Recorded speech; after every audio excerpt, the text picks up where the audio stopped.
Okay, our recording is now on, and we're going to start. So we're still in business analysis. So we're going to start looking at various components or techniques, in business analysis, like building blocks in business analysis, things you need to do as a business analyst when you are starting a project. So these are where we are going to start looking down at various components. We can call it components, we can call it techniques, we can call it building blocks, So this is what we're going to start looking at. We've completed trying to understand various rules involved in business analysis. Like I said, business analysis is, if you really want to be serious with your IT, is a very good place to start your IT career, because it's going to make you highly relevant, irrespective of industry or whatever subject or discipline you are coming from. It's everywhere. Okay. Now,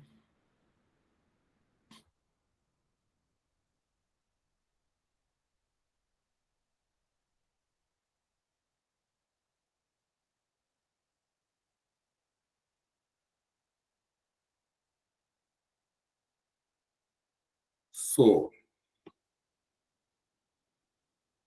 if you are starting a project as a business analyst, what do you do? So this is what we mean by these components. The way I break them down, I call it component because it's a breakdown. I break down into so many smaller stages of, or we can call it techniques. The first thing we need to do is to understand the business environment. Some people might jump to other things, but it's very, very important to understand the business environment. Like a new person, that's why I keep saying that business analysis is structured in a way that wherever company you are going, wherever the industry you are going, all you need to do is be an experienced business analyst. You don't need to know how the company works. You don't need to know how the industry works. But if you know how it works, it's an added advantage. Because even if you go there, you still have to start by understanding the business environment. This is gaining a comprehensive understanding of the organization or industry or market condition, regulatory environment, and overall business context. So if you are going there to understand this, you can see that even if you don't have knowledge, prior knowledge, for instance, let's use hospital environment or healthcare industry. You don't have any prior knowledge of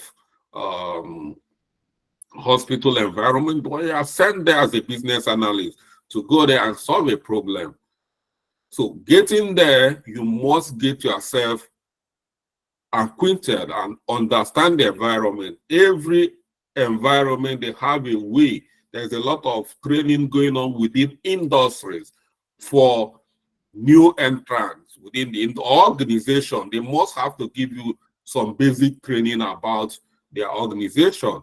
But as a business analyst, we have a way, we structure it for you to understand it very well. We have a technique that will help you to do that. We can use market research. Like I told you that as a business analyst, you are a researcher. So if you are sent to healthcare industry, you need to go and make some research about that healthcare. Read up, make, try to understand. You must do that. We use market research.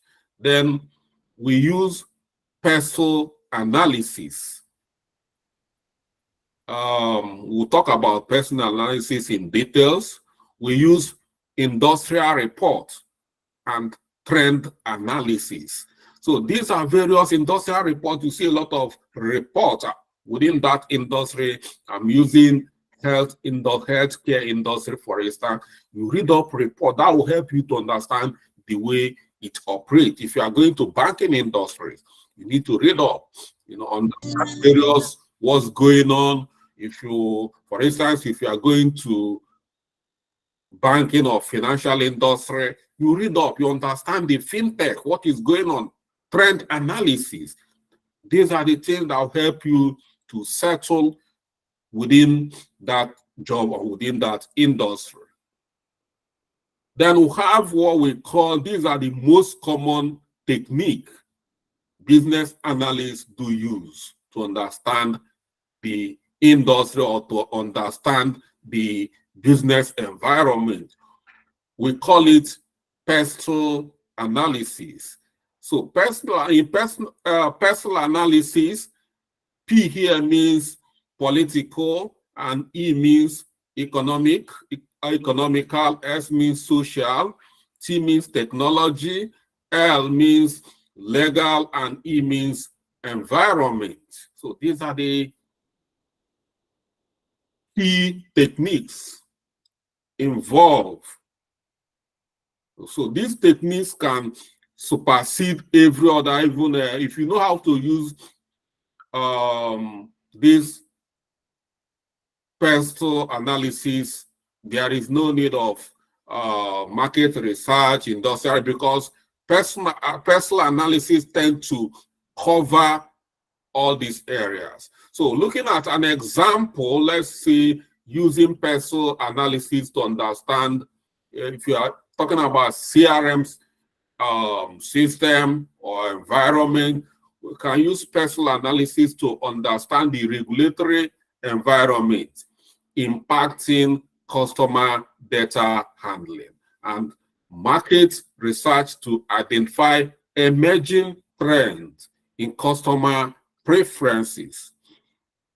So this is how we can apply these techniques. So looking at personal analysis, let's look at it and understand various factors within this personal analysis. We are looking at political. How do we use political in personal analysis? We can use political, for instance, political and government stability. If we are trying to manage or implement a project, understand the market, we have to look at political and government stability. What are some of the regulatory framework coming from the political? How is it affecting the whole industry? Some of us knows that if you come to Nigeria today, you can see that financial industry is seriously under serious regulation, under restructuring by the CBN. So this is what government, we're talking about government, and this is because we have a new government, and the government brought out so many professionals. These professionals are coming with different ideas, different thoughts, and different backgrounds. So they need to structure things. So this is how this is affecting the whole industry. So anything you are doing within that industry is going to affect it. Now, the industry is now talking about if you want to implement CRM system within the banking sectors, for instance, in Nigeria, they might be saying, like I was reading the other day, the banking, the CBN were telling some financial license holders to stop onboarding some customers. Do you see how this is affecting customers? No, so if you are developing a CRM system, so you have to be careful to understand the regulation. Some of the CRM system today, more especially, there is what we call data protection, GDPR, or some of these laws. These are coming from so many government policies. They keep on restructuring. So you need to understand how do you get a CRM system that will be compliant. These are how you can use this. The other time I was with one hospital here in UK. What I implemented is GDPR compliant record management system, because the current wasn't compliant. So they have to, the record management is about customers, they're about their employees' data protection. So, and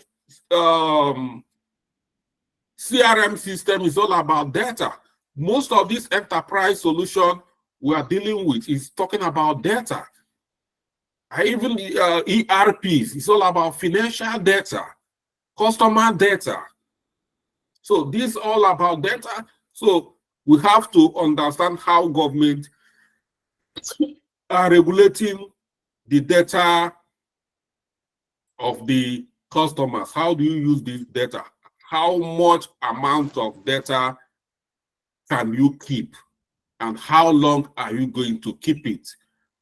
Are these customers, are they aware you are keeping their data?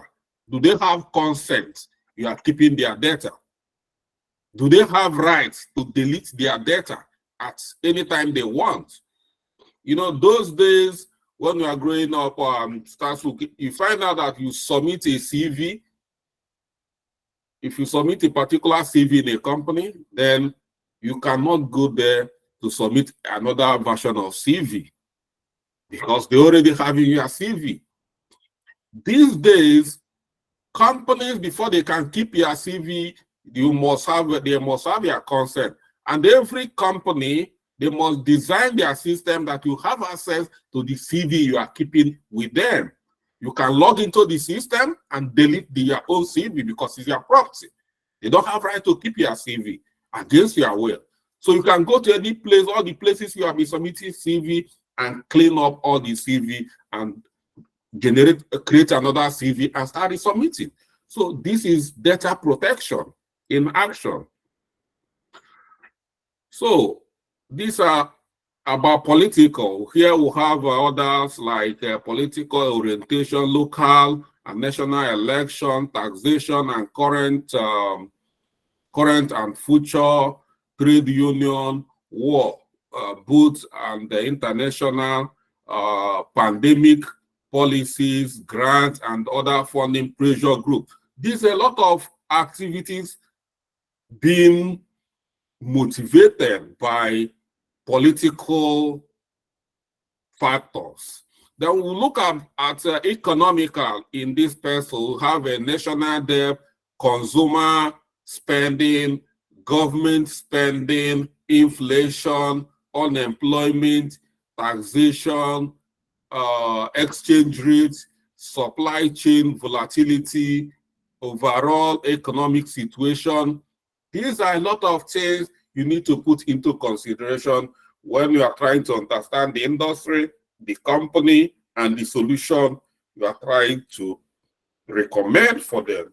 You need to understand all this, how all these are going to affect the solution. I've used the CRM system as an example, and you see the way. So if you are looking at it, customer, when you talk about customer, you say customer spending. So that is their appetite. They are spending economic here. If customers are getting, like for instance, now if you're listening to Nigeria, everything they're talking now is about minimum wage, increasing of minimum wage because of inflation. If the minimum wage is eventually increased, now the spending power is going to increase. People will have more money to spend.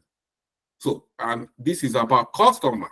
So this is inflation. What is driving this so much talk about minimum wage is because of the rise of inflation And unemployment, if people do not have job, enough people do not have job, there is no money to spend. So if people do not have enough money to spend, their product people will not. So you have to understand the people spending, inflation, all these things, supply chain, before you start talking about solution you want to implement or recommend for your company. If you are talking about supply chain, for instance, you are being hired to in a supply chain company. You want to build an application for maybe food delivery and things like that, like the one we have already. You must target some demography, you know, because some people, they don't even have enough money to feed well, talk more of placing order for, they don't have that kind of money to pay for delivery person. So it's better for them, they go to the market and do the bargain hunting, do everything and come back than just clicking on. But some people, they don't have time. If you come to areas like Victoria Island, so many of the workers there, they are earning well, they don't care. They'll just put the order and it will be delivered for them. But some people in some remote areas who do not have access to high-paid job, these kind of people, if you are implementing such solution for them, they're not going to be, no, it's going to be difficult for you to get customers within those environments. Then we'll talk about social. Talk about social here, we'll talk about like something like demographic, customers' attitude and buying pattern, media, influencers, and role model, brand image, ethic issues, consumer spend, post-pandemic lifestyle, and cultural shift. So you can see what social is doing to us today. There is total cultural shift. And everything is being motivated by our current awareness within social media. You see, the new generation of people are beginning to have a new generation of people that are social media oriented. So if you are doing a business and your business is not social media compliant, then make sure that some group of people are not going to be your customers. So these are some of the things you need to put in mind while you need to understand the demography, social demography.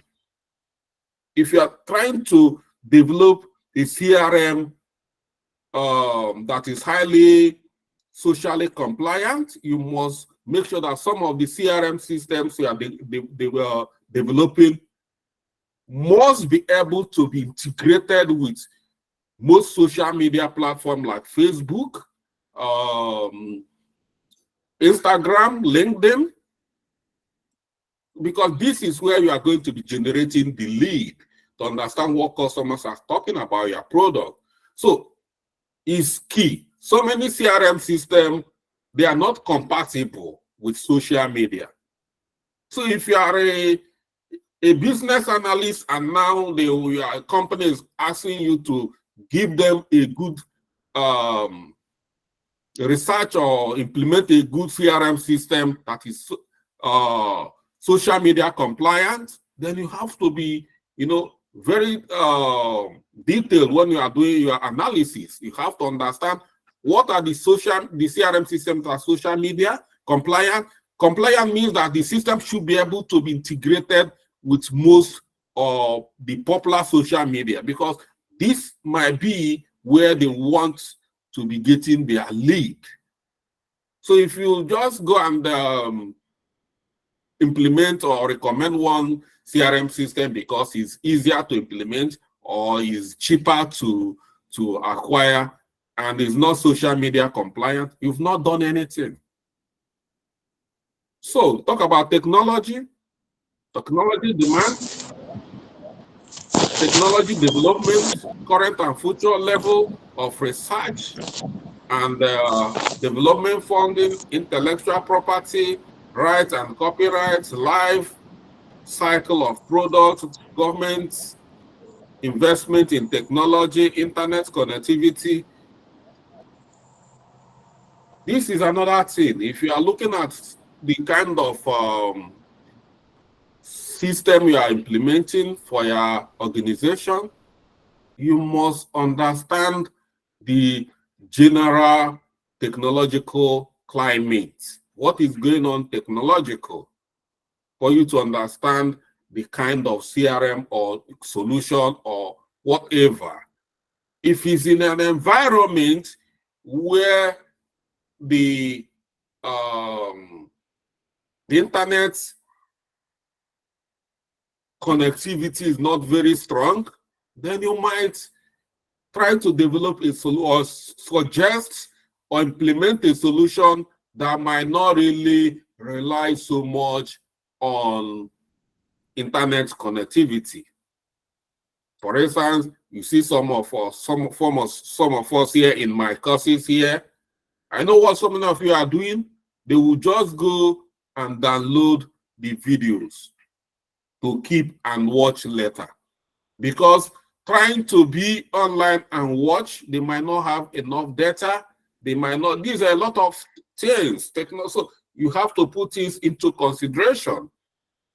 You know, some people might struggle due to this online learning because they cannot afford the cost of technologies involved. Although best education is now beginning to be tapped from this system of education, because you can see the best teacher in a particular subject globally, and you get connected and start consuming the person's knowledge with technology.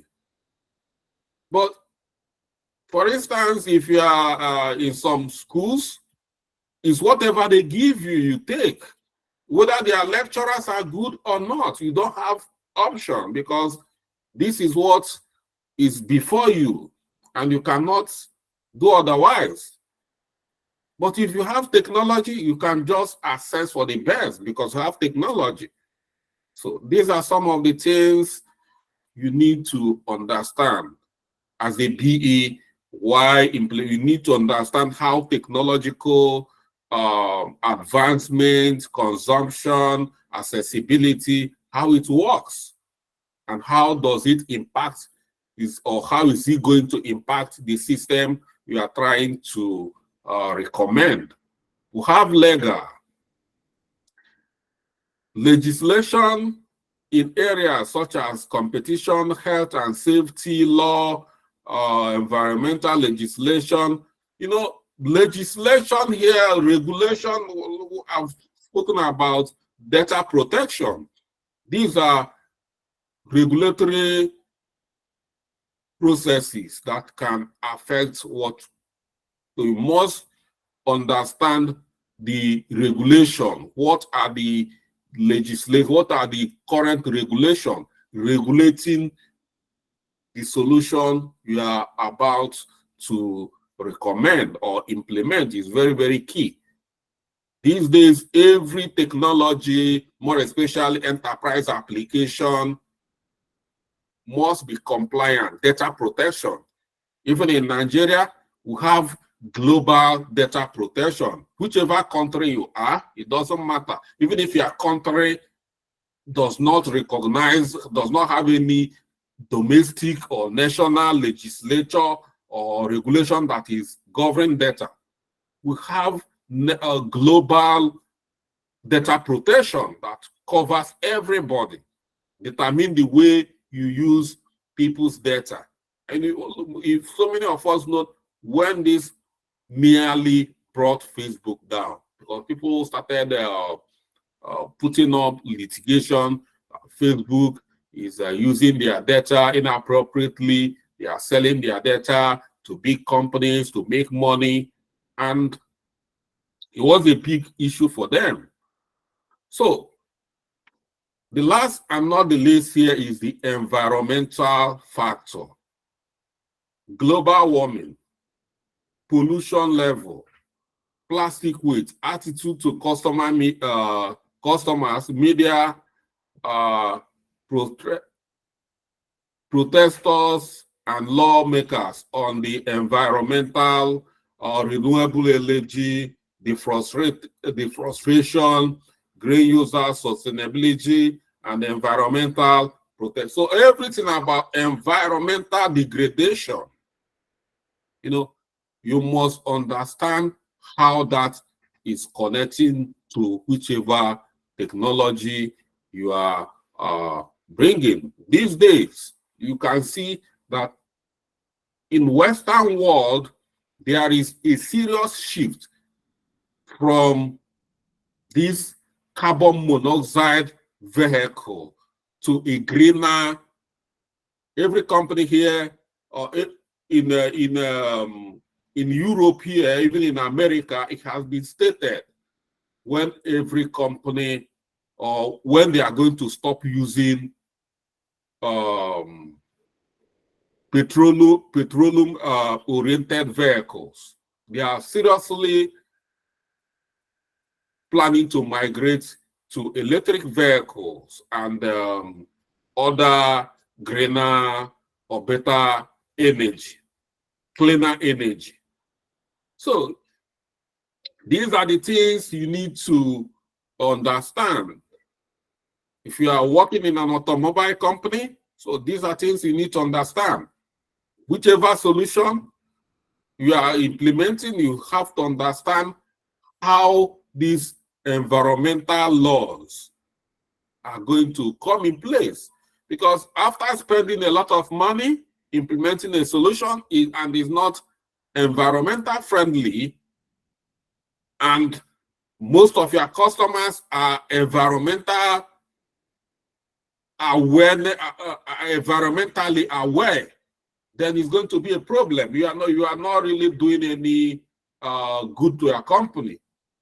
So this is how we can use pestle analysis to understand the political factor, economic factor, social factor, technological factor, legal factor, and the environmental factor. How are they going to impact on the solution you are about to recommend or you are about to implement? You must have a good idea on that. It's very, very important to do that.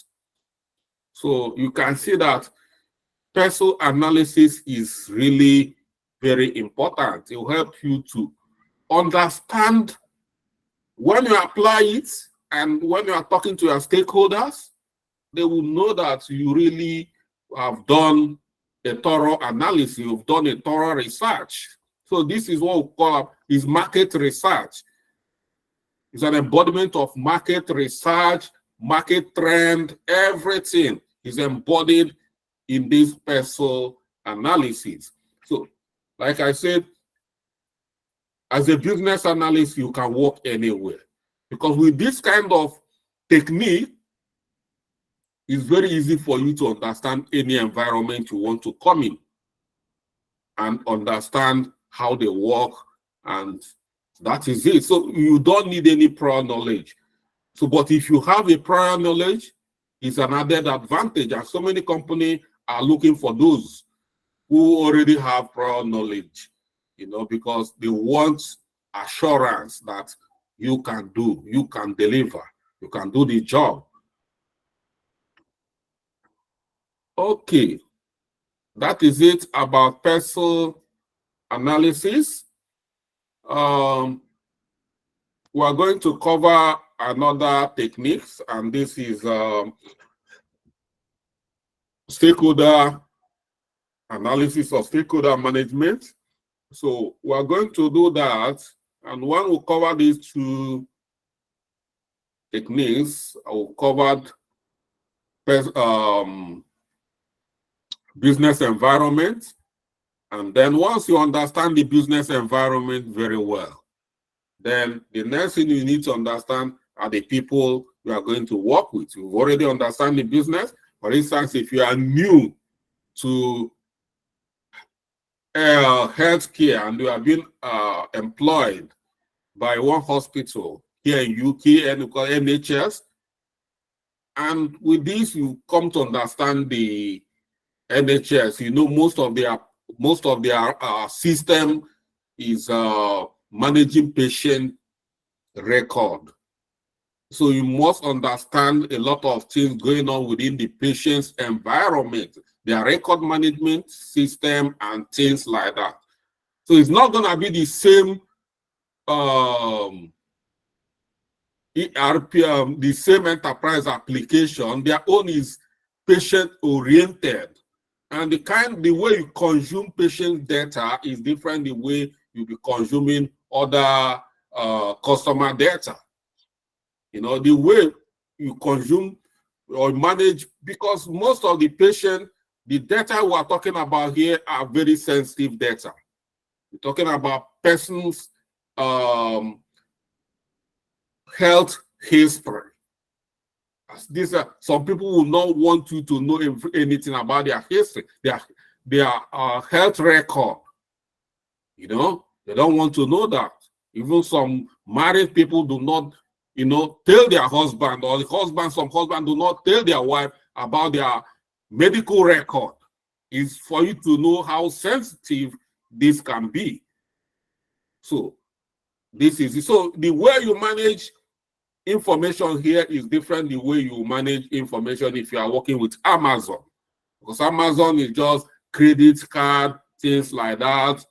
These are the kind of record you'll be getting from Amazon, and it will be different from the kind of record you'll be managing when you are working with universities. Students record, exams record, things like that. These are various, but these personal analysis will help you to understand where the best approach to manage any of what is going on within the industry is going to open your eyes within the industry and understand various regulations, because you cannot come because you know how to, you work in NHS, you know how to manage patient data and this, you go to a university, you say you cannot apply the same system because they are different record. In the university, most sensitive record in the university, we're talking about exams and record pertaining the exam. So it's very sensitive to them. When you go to a hospital, patient record, health history is very important to them. When you go to e-commerce like Amazon, credit card record is very, very important to them. So these are various record, the various data, different data. So you must require some little customization about their management. So I think with this, we have enough exposure on how to capture or understand the business environment we are coming in. It's very important.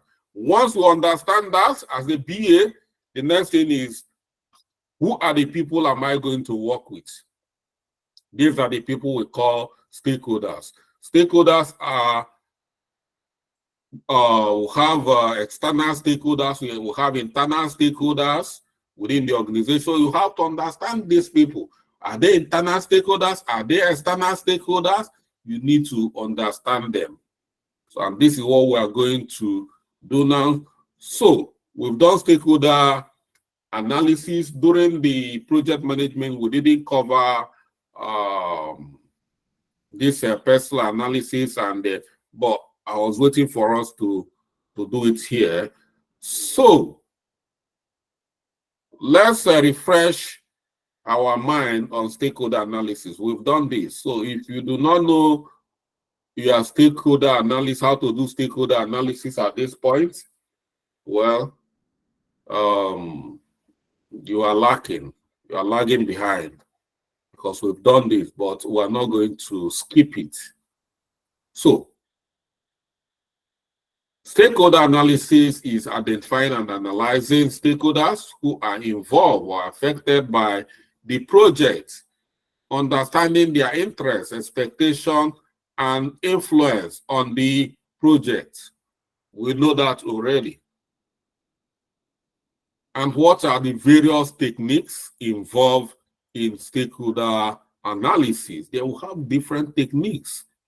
So the kind of projects you are trying, or the kind of problem you are trying to solve, will determine the kind of approach, or the kind of environment you are working will determine the kind of approach you are going to use.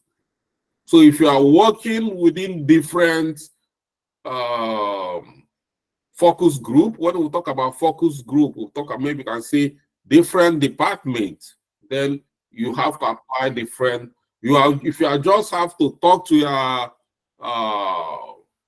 project sponsor one-on-one, you can just use an interview and engage your project sponsor. So if you mean to capture data from a large pool of people, you can use survey. So it depends on the one you want to, the kind of people or the kind of stakeholders and the nature of data you're trying to determine. So these are ways we can engage our stakeholders. So let's look at example within a CRM system. Conducting stakeholder interview within sales, with sales representative, marketing managers, and customer support team to identify their expectation from a CRM system. So if you are working within a CRM system, these are the kind of people you are going to be looking at. Understanding, talking to sales reps. And these sales reps, they fall within sales department. Marketing managers, these fall within marketing. So some companies, their sales and marketing are merged together. In so many companies, they have different sales, they have different marketing, and we have customer support team as well. So these are the kind of stakeholders you should be mirroring, talking about. But before that, let's understand the stakeholder analysis in a broad way, not within the project, within the organization. So if you're trying to understand who are the stakeholders within the organization, we have employees, we have senior executives, we have shareholders. These are big stakeholders. We have customers, people that are consuming our product or buying our product. We have suppliers and contractors, people that are bringing us goods we need to, sell back to the equipment or whichever services we are using in order to give a better service to our customers, that are suppliers. Then end users. End users here can be people using the end products. They don't necessarily mean customers. When we are using a CRM system, the last people that are going to be working on that CRM system are called end users. Like here we have sales representatives. They are stakeholders because they are the end users of that product after it's been implemented. We have families of employees. Families of employees are, everybody know what families of employees all about. They are serious stakeholders, Here in UK, when your wife put to bed, the man will equally receive what we call paternity leave. You can see how the wife putting to bed is equally affecting the company, because it's going to take the man away. And in so many cases, company need to recruit a cover shift throughout the time the man is in supporting the wife for paternity leave. Or when a child is sick and the parents need to take the child to hospital, they are not going to come to work. And then if such a situation happens, you see the team or the organization will be having short of manpower, because so that is families of employees, how they are, because they are stakeholders indirectly. So we have investors, we have lenders, we have partners, we have trade unions and regulators, we have community group. Some of these community group are very powerful people. You don't play around with them. Even here in UK, we have a lot of you must know how to buy their, work with them. Some of them, some people will be seeing them as jobless youth within the community, but when these people come together, they can chase out any company. See what is happening in Niger Delta? These are community groups. They are the people that are leading there. They decide after a series of agitation, they started getting the kind of derivative they are getting today. That's why you see all these oil states, they become very rich because they have effective community group. Then you have media. You don't mess around with media. Even those days, conventional media, newspapers, TV. Today, social media. You know what social media, so many politicians are scared of even being around social media because of bullying and a lot of things. So, and social media influencers, well, we know their impact. So these are stakeholders, So if you need to manage stakeholders very well, these are some of the people you need to buy them over, for them to be talking good about you. When so many of these social media influencers are talking about a company in a very positive way, believe me, before you know it, the sales of that company is going to skyrocket. And that's why now today, everybody wants to become a content creator.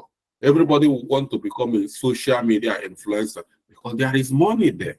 Because although it's becoming saturated, but people made a lot of money there.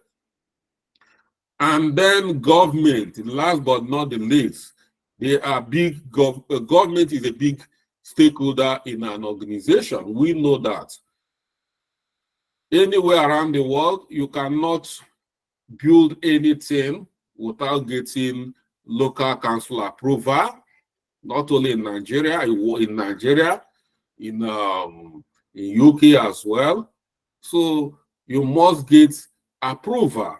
So these are stakeholders as well. I remember then one man wanted to build a filling station very close to residential environment. I refused to grant them approval because you cannot do that. It's hazardous to people living there. You can't do that. If you hear in people do not build filling station because of oil explosion. You don't do that. Here, so many projects going on. You can hear in UK, you cannot even build it. You can't do anything. You must get approval from the local council before you can do anything in your own house. So these are the importance of government. And we that are working within the IT that design solution that manage company data, enterprise data management, we have a lot to do with data protection agencies. They are for real. Even for some of all my companies here in UK, I keep on getting, you pay a fee, getting letters from, ICOs, for you to pay. You will have yearly fees you pay for the regulation. So these are various stakeholders. You need to understand all these stakeholders.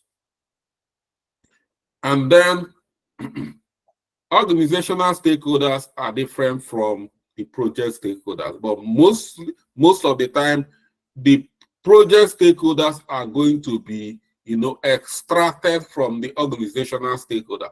That's why you need to understand the organizational stakeholder before start driving down to project stakeholders. And now looking at project stakeholders, the first person you need to understand is who is the project leader.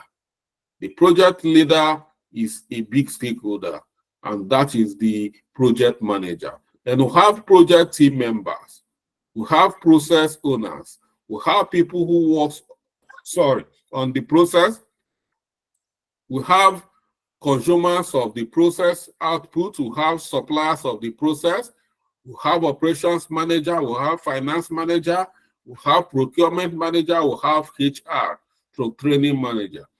We have performance manager, and we have senior executives. In a project, these people, it's not a must that all of them might be present, but this is where most of the stakeholders you are going to be working with must be selected from. So, depending on you as a business analyst, you might not really be working directly with a finance manager. You know, the project manager might, be the person, doing that kind of work, understanding the project calls and things. So you as a business analyst, you might not be working with some of these like procurement. You might not be doing like some of the operation depending on HR. But if you are developing solution that relates to finance, you might find yourself working with these people. It depends on the kind of solution you are developing. If you are developing a full solution that affects HR, then you must be working for these people with HR managers and the rest of them. So the kind of solution equally determine the kind of people that will make up your stakeholders.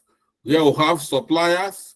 So many of these people, like supplier, you need to because when you're going to do like something like cost benefit analysis, you need to talk with the supplier. For instance, if you are trying to implement a CRM system, we'll talk about suppliers. Suppliers here are vendors. Who are the vendors? We have Microsoft, we have Salesforce, we have so many of them. These are the suppliers of the solution.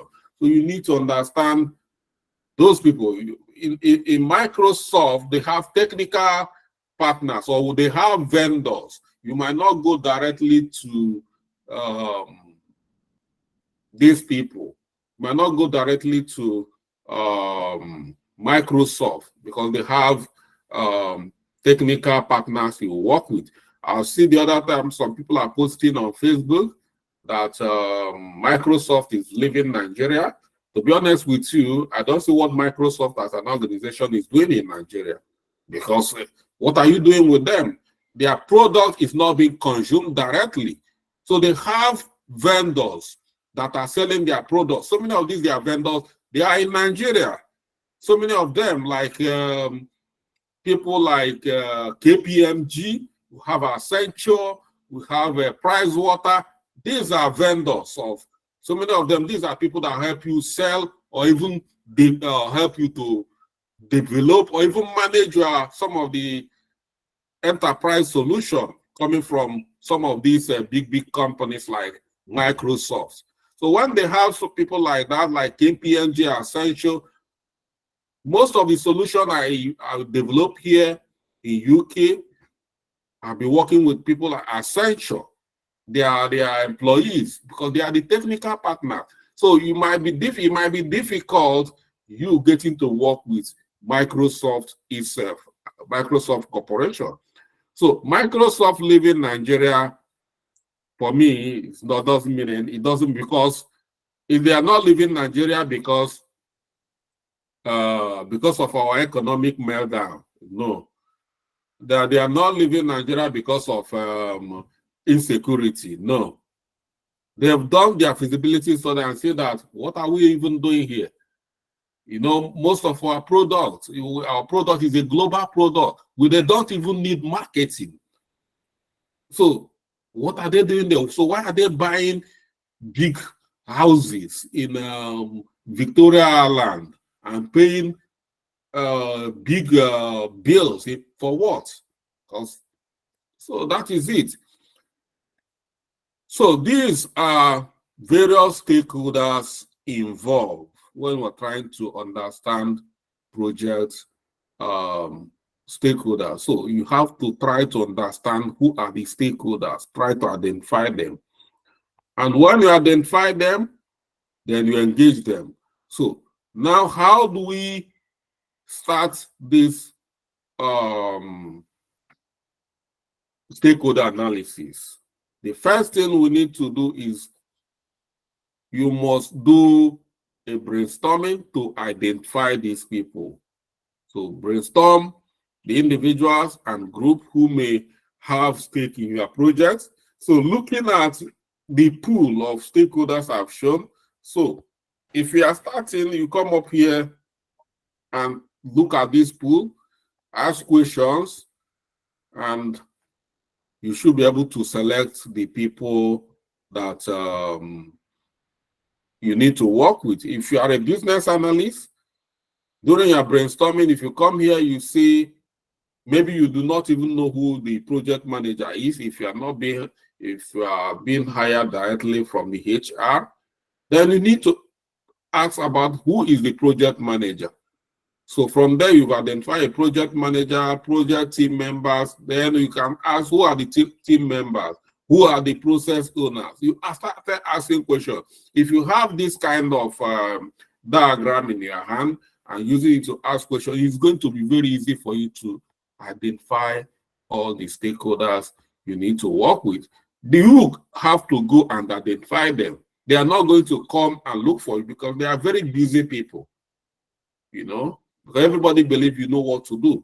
So if you just start work and go to your desk and relax, I've started, you know, very soon you'll be leaving if you don't know what to do. You have to, you don't have to sit. You have to go out and identify people you really need to work with. But if you are very lucky, you might have someone who will take you around and introduce you to all the people. But it doesn't happen like that most of the time.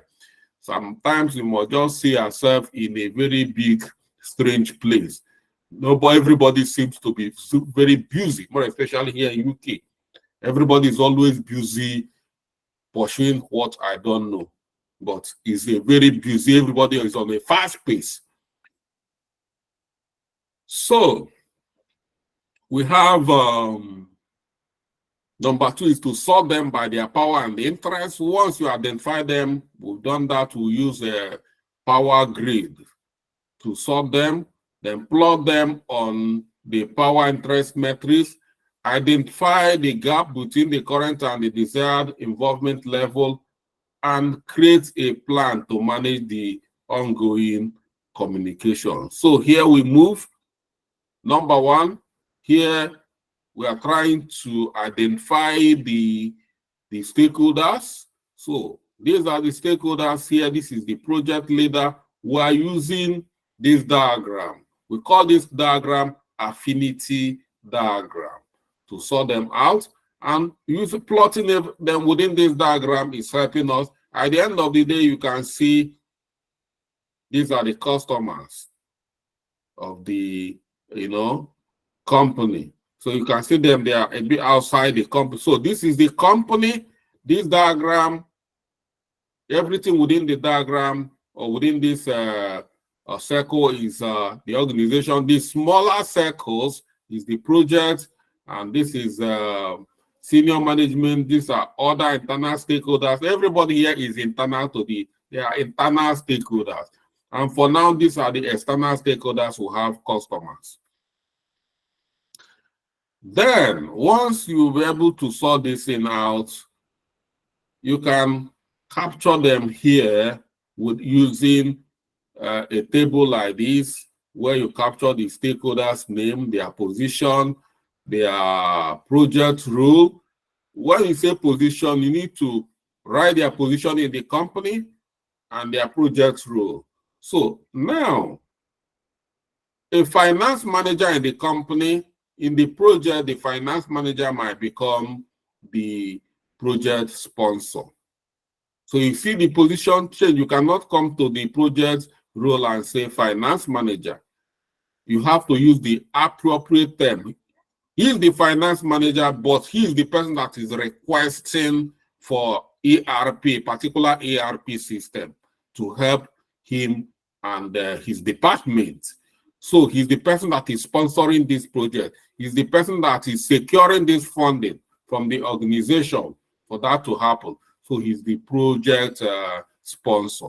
And the power here, you state the power, the level of awareness, the interest, and the level of support you are enjoying. We've done all this before. So you need to state all this.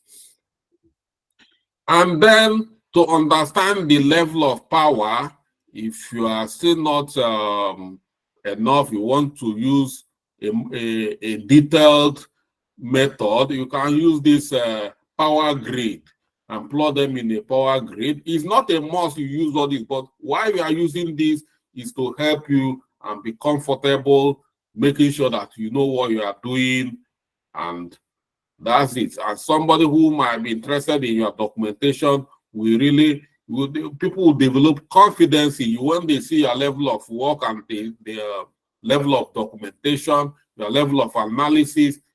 It will help you to secure confidence from most of the stakeholders, knowing that you really know what you are doing. But when people do not see what you are doing, they do not understand the way you are doing analysis, everybody might be panicking due to the amount of money involved. Because if you know the amount of money involved in a particular project and you are not competent, you are not demonstrating your level of competency, people might start, losing confidence. So you have to, all this I'm doing for you to showcase yourself when you are doing your job. So using this power and the interest metrics here, this will help you to understand the stakeholders that have a high power and stakeholders that have low power, and stakeholders that have high interest and stakeholders that have low interest. So this is high interest and high power. This is high power and low interest. And this is low power, low interest. And this is high interest, low power.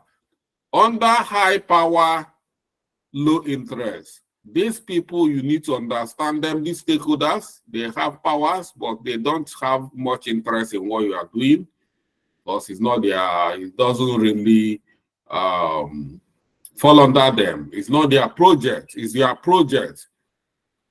Some projects are not people's projects, it's your project, but they have power over that project, but it's not their project. For instance, if you are developing a CRM system that makes use of people's data, or ERP system or a system that uses people's data, the CIO, information officer, that is in charge of the way you manage people's data, these people is an agency, is a government agency. They do the regulation. So if you don't comply, they might not even know. All they need to do is just a letter they send in will jeopardize the whole project. If you are working in a construction environment, this is a popular example I use.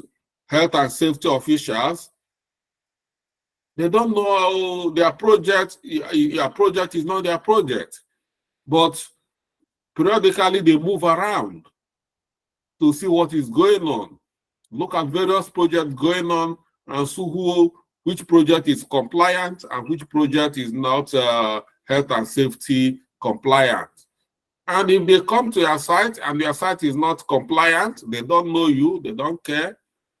All they need to do, because they have to protect the lives, of the people working in that organization. Not only people working there, but every person that might come in contact. It might be residents, it might be. So it's their duty to protect people's life. They make sure there is effective safety on site.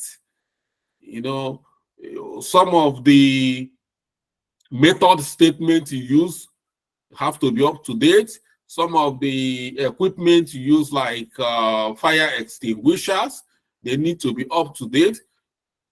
If you go to some workplace, you find out that their fire extinguishers are empty. They are just hanging empty fire extinguishers. So if health and safety officers come there, such companies are going to face serious penalties for that is negligence. So you need to, if it's a project site, that project site can be shut down for maybe months. So if you have 6 months to deliver the project and the project is shut down for 3 months, even 1 week, the project is being shut down, is enough to cause a havoc within your project. So that's why such people here, context setters, understand these people, understand and satisfy their need. Most of the time, their need is regulatory. So understand what the law says and do that. Comply. If you are working in construction, make sure you comply. All the health and all the fire extinguishers there, make sure that they are up to date. If you are using hot work in the environment where you're cutting a lot of hot metal and things, you must have a hot metal permit. These are kind of permits you need to have. And you need to have different people like people like fire wardens, a lot of people. These are regulations. There are some people you need to employ. Like if you are managing data, it's now compulsory in UK that every organization must have a data protection officer.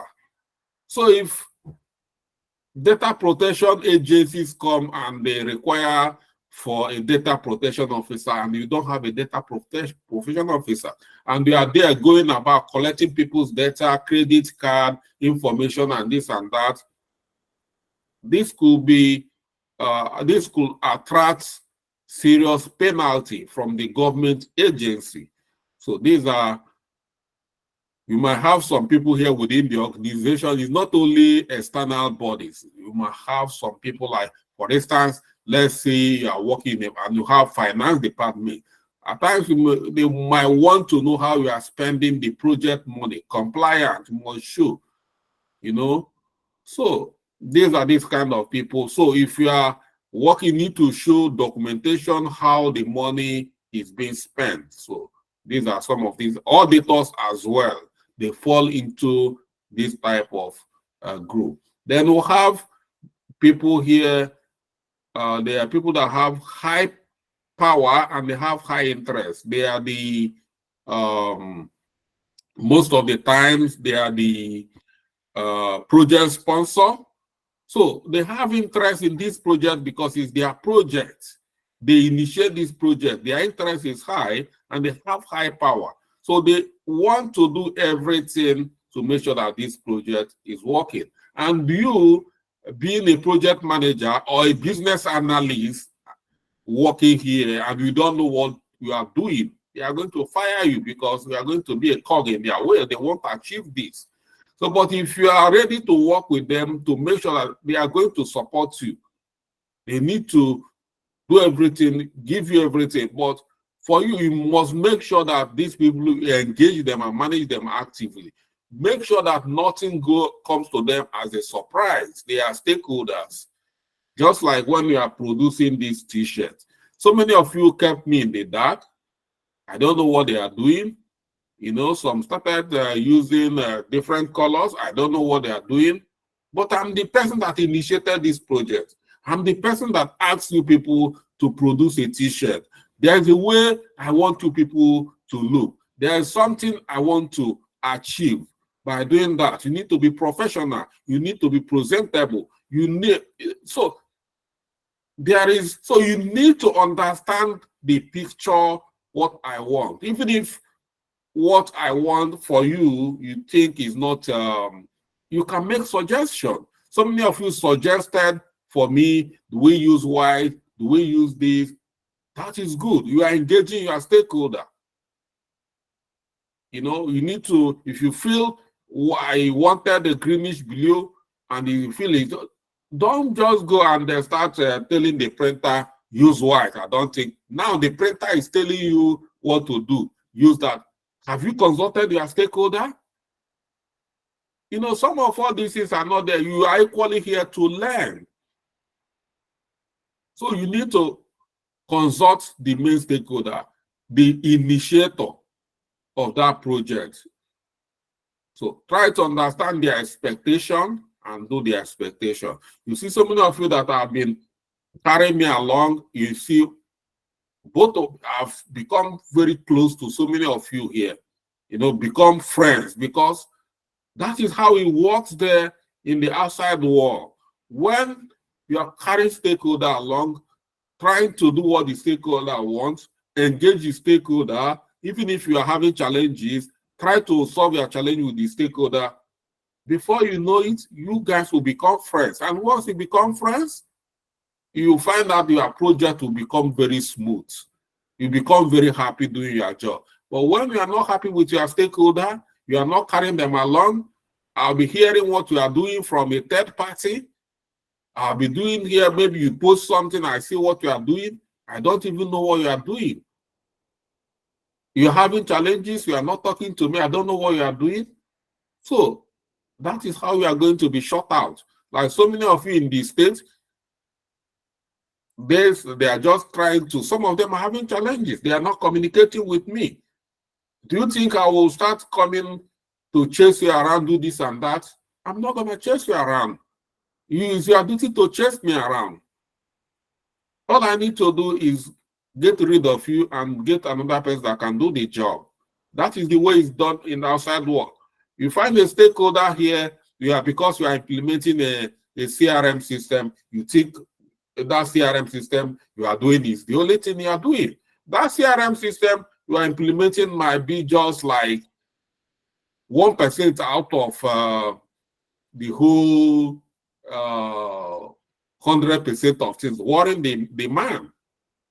And you cannot become a distraction to the person. He hired you because they feel you are competent. Your CV says you can do it. And during the interview, you manage to convince them you can do it. So they are not going to come and start chasing you around to do your job or teaching you how to. They don't have that kind of. Well, it depends on the level of person they recruited. If they've recruited a junior BA or project manager, then they must have made arrangements for who is going to mentor you within the organization. So, conclusively, about these people, high interest and high power, keep them close to you and make them your friend.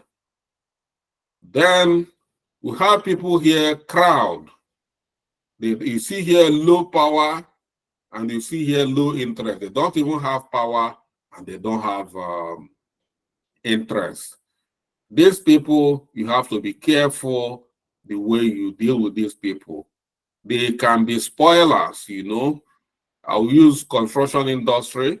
I've worked so well in construction industry as well. I know how these people work. You see all these electricians, you see all these plumbers, you see bricklayers, you see laborers. They are coming there, they don't know the timeline of that project. They are not the project managers. It's only the project manager that knows, maybe people like business analysts. These are the people that knows the timeline. So these people, once they get a job in a site, they feel like, well, and if the pay is good as well, such people will love to be in a particular site for 4 years. Who wants to be moving from one side to the other? They've got a site they feel at home, so they want to be there. But you, the project manager or the business analyst, you have different agenda because you want to deliver this project within 1 year, but they want to be there 4 years. So their own agenda is whatever they can do to keep this project prolonged. You see, they have different agenda from your own agenda. And your own agenda, whatever you need to do to deliver this project in 1 year. So if you don't chase them around, if you don't monitor them, that's why I say monitor. If you don't monitor what they are doing, before you know it, these projects will be lasting for 4 years. And you know that it's not captured anywhere that this project is going to last for 4 years. And for you to get this project to exceed 1 year as a project manager, you know that a lot needs to be done, a lot of paperwork, a lot of conviction. You need to convince a lot of people for you to do that. You might not even, if it's government projects, at the end of the day, they might see you are just wasting taxpayers' money, this. So you have to monitor these people to do their job. It's important. There is this rail project I was part of.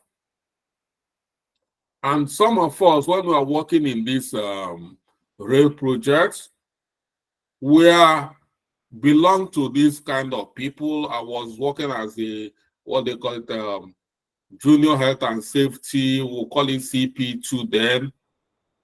And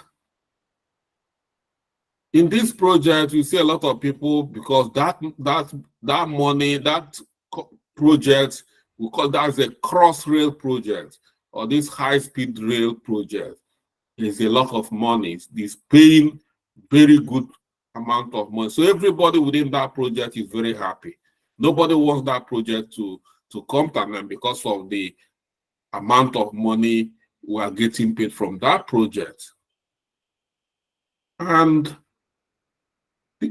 before you know it, some of the project managers, I think 3 project managers went to jail because of that particular project.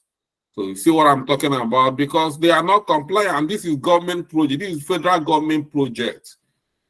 UK national, this national rail, big project. So if you don't know what you are doing in this kind of project, you can just go to prison for nothing.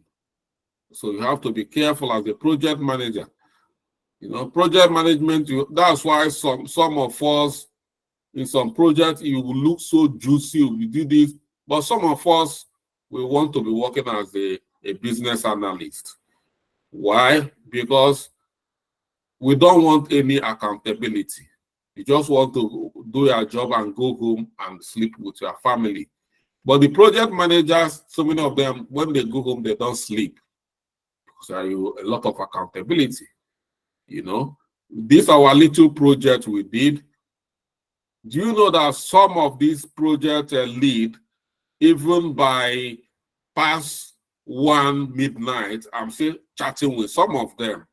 Well, they are still coming with their problems, challenges. We'll talk about it. But so many of you are out there sleeping, snoring, but they are still working, you know, because they want to please everybody. They want to please team members. They want to please the stakeholders.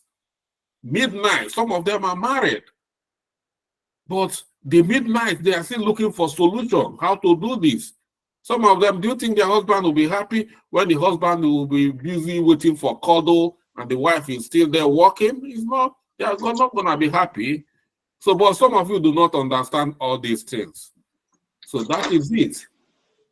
So, that is it.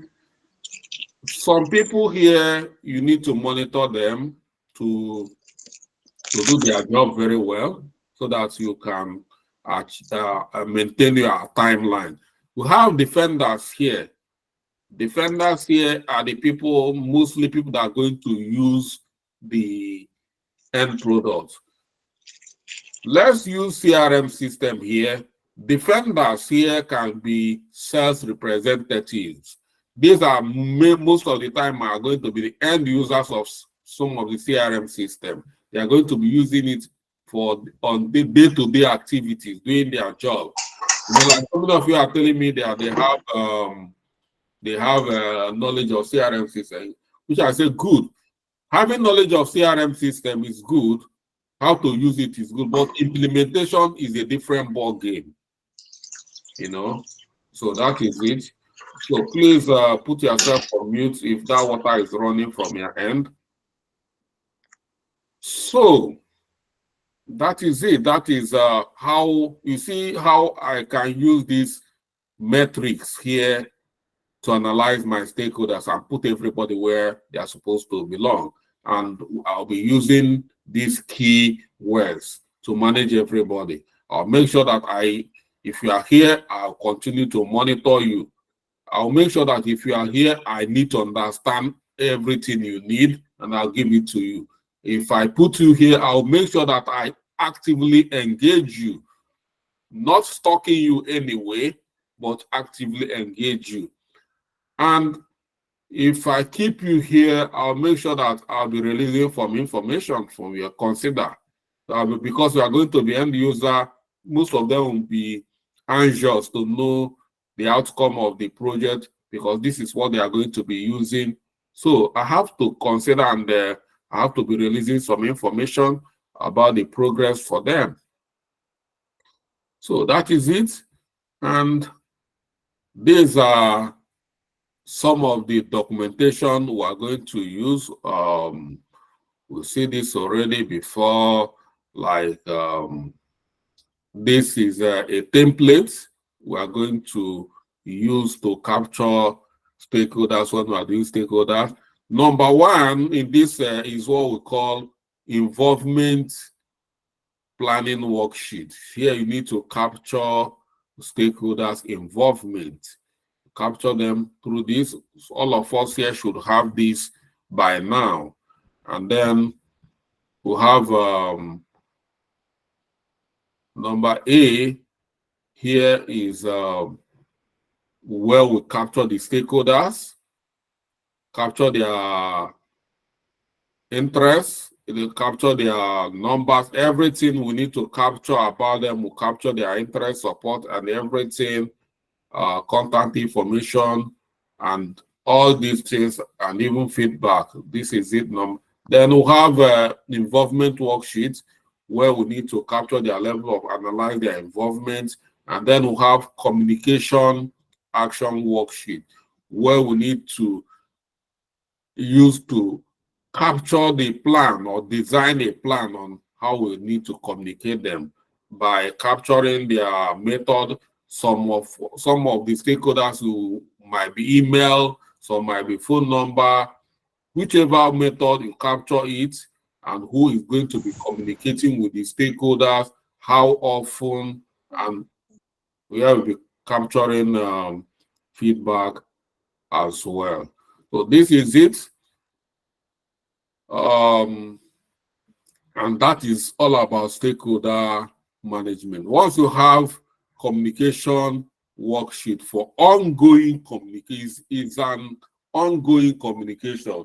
I tell you that stakeholders is not a one-off thing. Stakeholder management is not a one-off thing. So if you are going to say, when you do this stakeholder management, we have any of you who do not have this stakeholder management template or how to use it at this point, you are not doing a service to yourself, because this is something you must have developed from the project management training. By now, you should have known how to use this, all these techniques, all this documentation, all these designs, everything here, you should have known how to use them very well by now. I'm not joking. By now, only if you are just joining this, if you have not been part of this program, you are just joining, then you tell me how you come in here. So that is it. And this is where we are going to stop tonight. So next time we're going to look at defining business objectives. So once you understand these stakeholders, you have to sit down with the stakeholders and define the business objective. You need to understand the business objectives.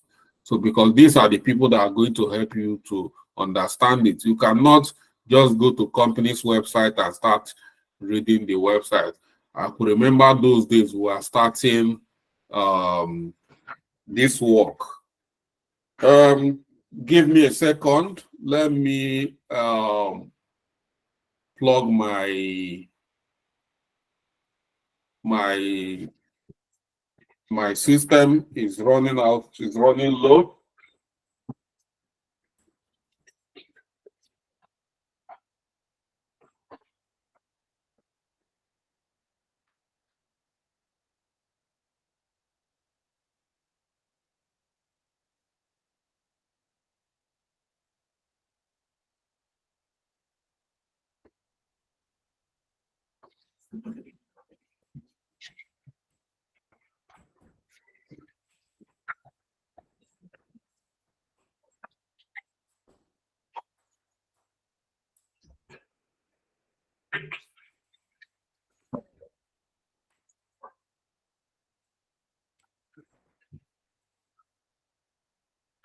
Okay, so that's it.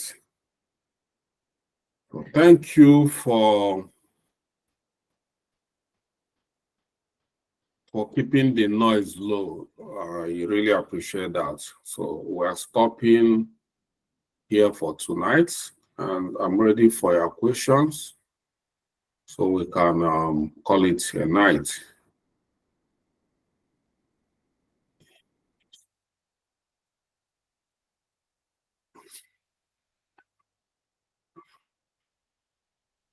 So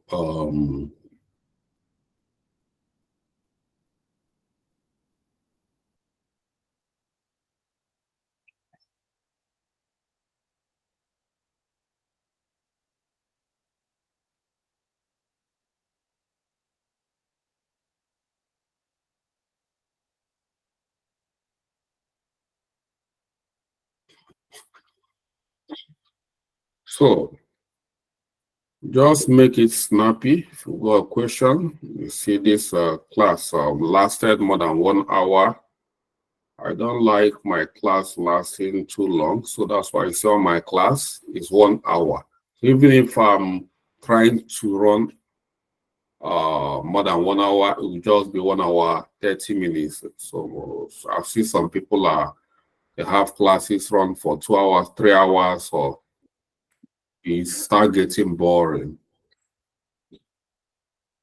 So I can see the level of understanding is very high, and I'm very happy about that. So good.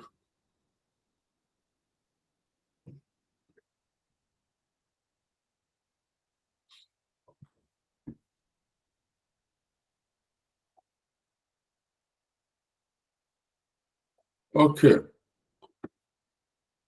Um, then if we don't have any question um at this point, I'll then say good night.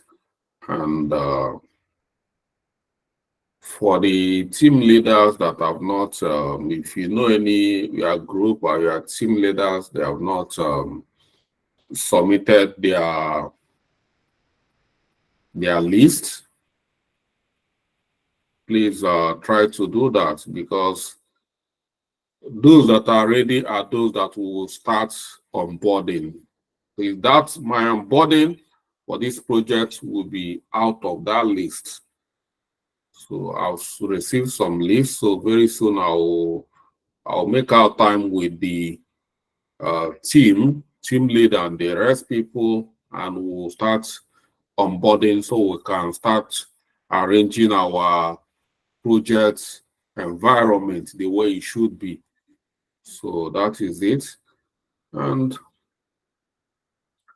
you can see so many groups. You can see it's only like um have seriously trimmed down to like from we have like around 10% or even 5% out of so many groups. You can see so many of us here are not serious people. So, and that is the main reason we have to trim it down so that it will be only people that are really very serious about it. you know, that we are working with. And some people will come and start telling me they will not be following, they want to come back. There have been so many reasons. And some people, now they remove them. They say they are ready to pay anything to cause. Don't get it. You don't want to. Now they remove you for because you couldn't pay 5,000. Now you are ready to even pay 15,000 to do your own T-shirt, to do this and that, to even pay for. But when they ask you to do this, you refuse to do that. I don't understand. So, and so many people that are not in this country, so that are living outside. I don't know how to manage their case because I've already told them that this project is designed for people living locally because of the level of commitment that we're needing for them. So now some of them are not living in Nigeria and they want to be in the project. So how do we remove people that are in the Nigeria and then leave people that, oh, I'm not gonna do that. So if you are part of the people and you are not, I've told you that we have courses here in UK. So many of them are running away because they don't want to pay. And I know that most of them here in UK, they can pay, can afford the money. So if you are running away because you don't want to pay, well, so be it. But at this point, No carry my pen, no carry my jotter, no carry my airpod. that is it. I try as much as I can to be straightforward in things we do. So if you are living in UK or you're living in US or you're flowing, it's not only my responsibility. What people living back home is our collective effort.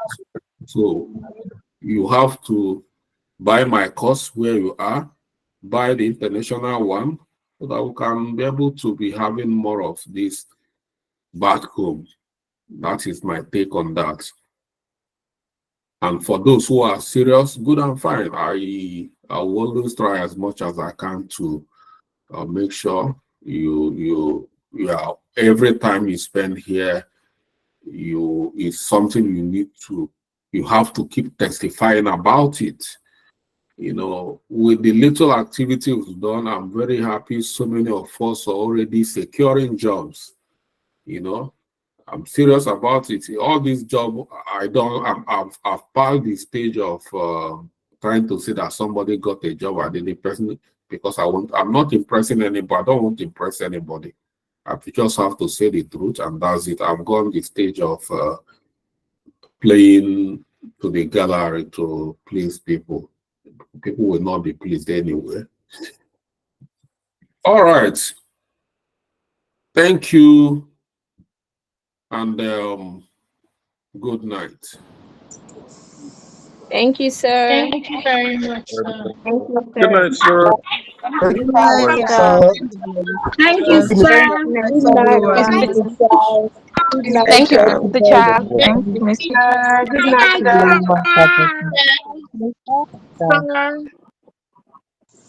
Thank you, Mr. Charles.